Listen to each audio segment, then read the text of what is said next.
Hello and welcome to Movies, Films, and Flicks. I am Mark Hoffmeyer, and joining me is a man who's going to record this entire episode while tied up in a Langford double. It's Phil Briggs. Are you watching closely? Oh, man. Yeah, I'm going to be struggling to get out of this straitjacket the entire pod. I'm also encased in a block of ice. You can't hear it through the sound quality, but I've been living in this iceberg for the last 24 hours as well. Oh, and your wife drilled a hole into the ice and shoved a microphone in that MFF guest frequent since maybe 2017, Adam Hodgins. So there was a teamwork between Adam and your wife getting this microphone into you. Yeah, exactly. No, they dropped it in. They put it in through my feed hole. Like I got straws, if I need to eat and that sort of thing. And then they just kind of yeah, exactly. It's cold, but I'm from Canada, man. We can handle some cold up here.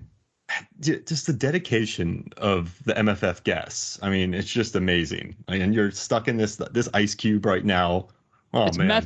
It's method podcasting, right? Like it's like, all right, we're doing the Prestige today. How do I get into the magician's headspace? It's like block of ice. I guess I could suspend myself in the air for a certain period of time. I don't know. That seems to be the magic du jour nowadays.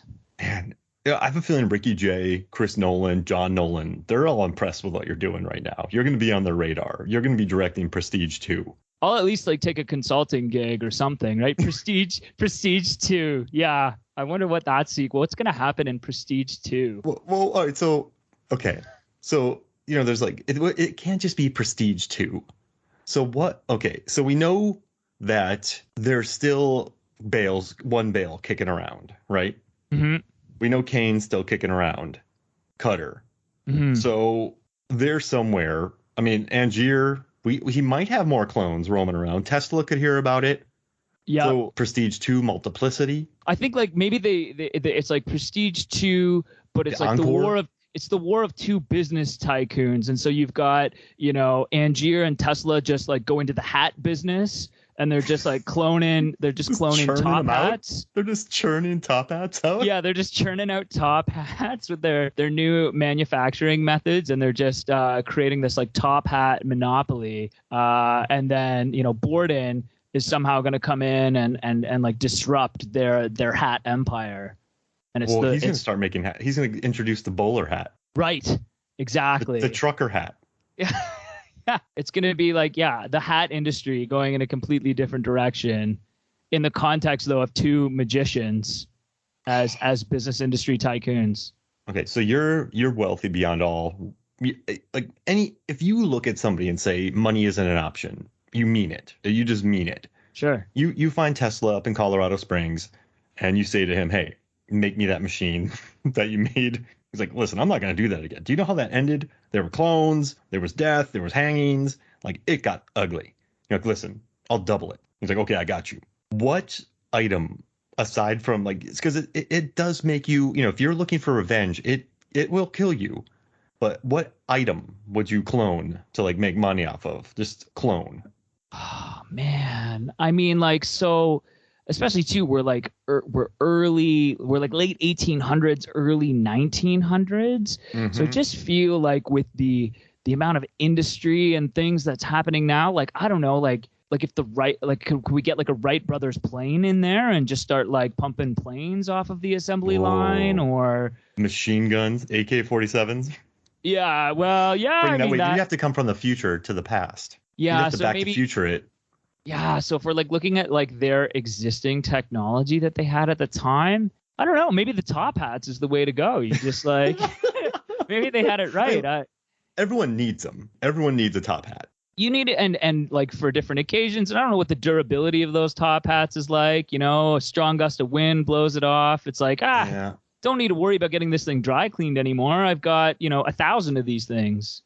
Because you know how multiplicity with Michael Keaton works. I have a question. If you clone one of the cloned hats, does that make a dumber hat, a weaker hat, a cheaper hat? Yeah, that's a good point. You know how there's Gucci bags and then there's Gucci knockoff bags? Is that what that hat becomes? Yeah, that's probably it. And then you just go to the local flea market, and they've just got all kinds of those hats, the knockoff sunglasses and things like that. And you're selling those too? Yeah. Yeah. Yeah, this is Angier. like House of Gucci, House of Phil Briggs. I'm gonna circle back with you on that. I'll think of Top something hats. that we could clone and start a business empire. I mean, I'm sure like maybe you found some gold somewhere or something. It might be nice to clone some of that. I don't know. And I gotta tell you, thank you so much for recommending this movie because I've really enjoyed revisiting this film. And it's interesting. When I watched this movie in '06, I have an interesting relationship with Nolan films in that when I watch Memento, I just let it wash over me. Like I remember the first time I watched it, I had heard all this buzz about it. Oh, you gotta like pay attention. But I just let it wash over me and I wasn't looking for clues.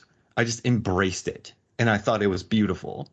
So when I went in to watch The Prestige, when I go in to watch Tenet, Dunkirk, I know there's alternating timelines. There's like, different people, different like just, there's just all sorts of things going on. But I like just letting Nolan movies wash over me. And I remember watching this film and I just let it happen. And what's interesting of all the Nolan films there's some beautiful twists and turns. I mean, they lay it out in the beginning.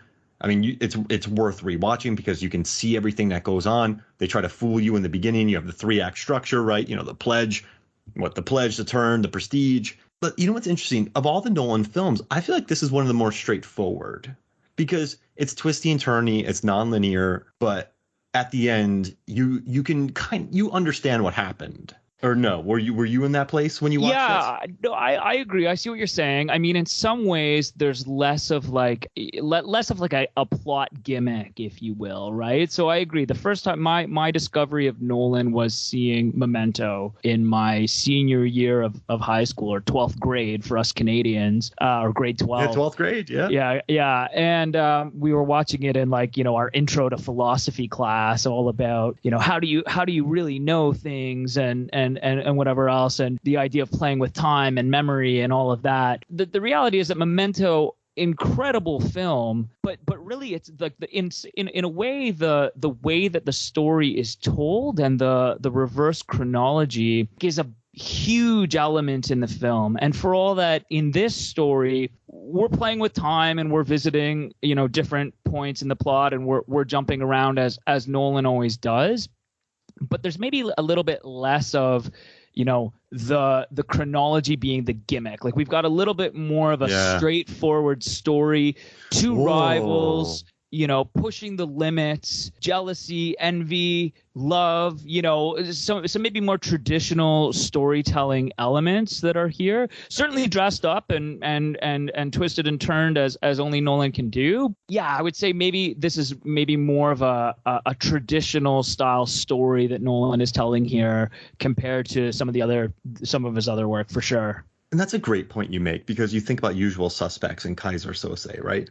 That's like such a big twist at the end. When you think about I See Dead People, M. Night Shyamalan twist. I love that in those films.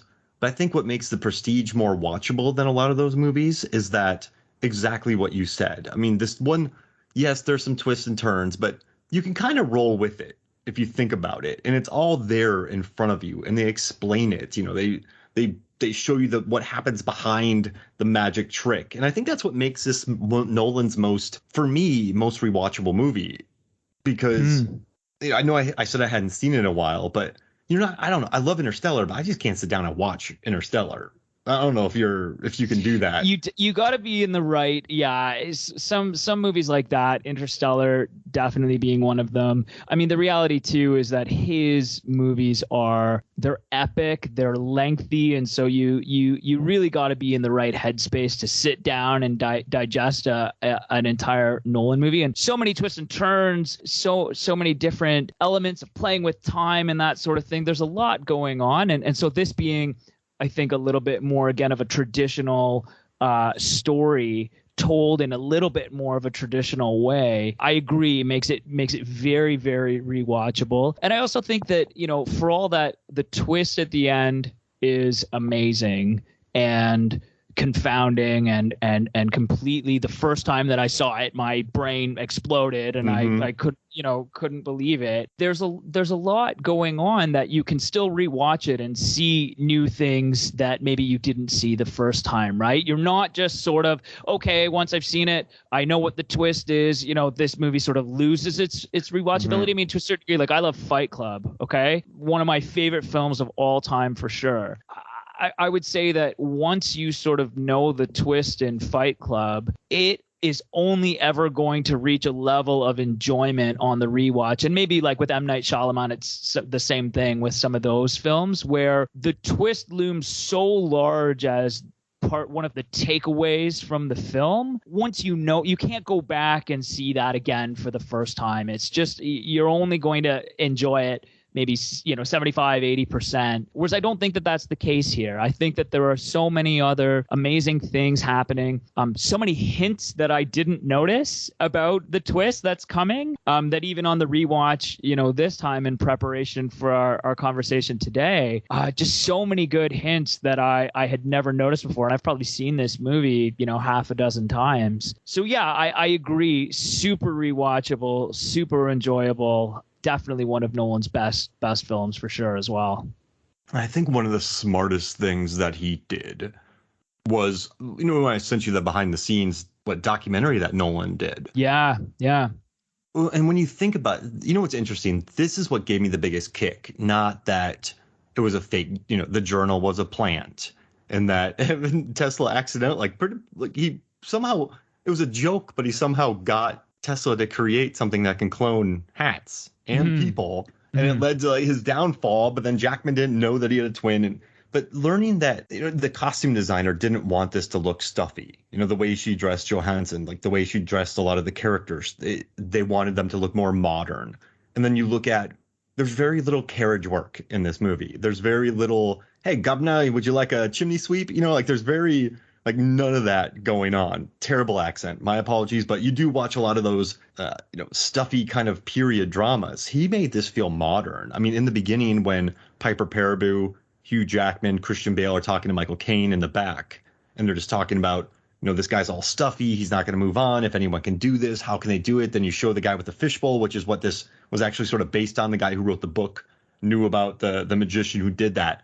But it feels modern. It feels alive. Completely agree. I mean, they're pushing the boundaries of science and technology, pushing the limits of what, I guess around this time, like these types of performances were sort of very popular in real life. And so, and I read something interesting that sort of said, it might have even been Nolan himself, a quote that he had about this film where he said, in this period, the things that they were doing in the scientific community were almost considered like magic. Like the idea of inventing electricity was something that was magic. I mean, eventually, we're going to get to human flight in, 10, 20 years. And like that idea would have seemed like magical to people at the time, right? Like incredible. Yeah. Burn him.